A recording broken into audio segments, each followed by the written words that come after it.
एक प्याली चाय और कुछ अधूरी बातें। शिमला की ठंडी शाम थी। हल्की हल्की धुंध पूरे शहर को अपनी चादर में लपेटे हुए थी।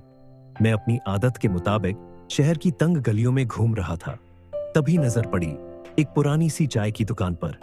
बाहर लकड़ी की बेंच पर एक बुजुर्ग बैठे थे। झुर्रियों से भरा चेहरा, हल्की सफेद दाढ़ी और आंखों में बीते वक्त की कई कहानियां।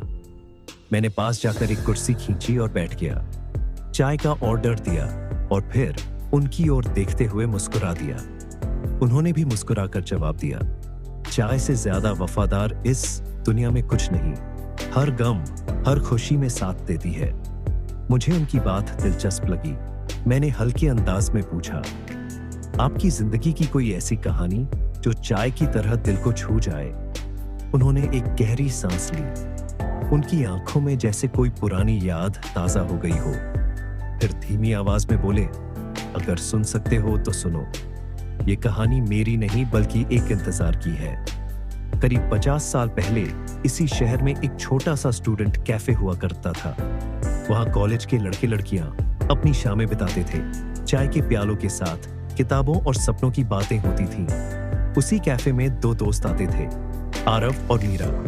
आरव थोड़ा संकोची, थोड़ा गंभीर, लेकिन दिल का साफ। और मीरा, उसकी हंसी में जादू था, उसकी आंखों में पूरी दुनिया। दोनों बचपन से साथ थे, हर खुशी, हर परेशानी में एक दूसरे का सहारा। लेकिन कभी किसी ने अपने दिल की बात नहीं कही। कभी आरव को लगता मीरा सब जानती है, कभी मीरा को लगता आरव को बताने की जरूरत ही नहीं। कॉलेज का आखिरी साल था।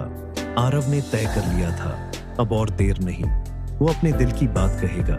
उसने एक चिट्ठी लिखी, मीरा, तुम मेरी सबसे खूबसूरत कहानी हो जो मैंने कभी किसी से नहीं कही। वो चिट्ठी लिए मीरा से मिलने गया, लेकिन उस दिन एक खबर आई, मीरा की शादी तय हो चुकी थी। आरव के हाथ में वो चिट्ठी थी, पर अब उसे देने का कोई मतलब नहीं था। शादी की रात जब पूरा शहर रोशनी में डूबा था, आरव अपने कमरे में अकेला बैठा था।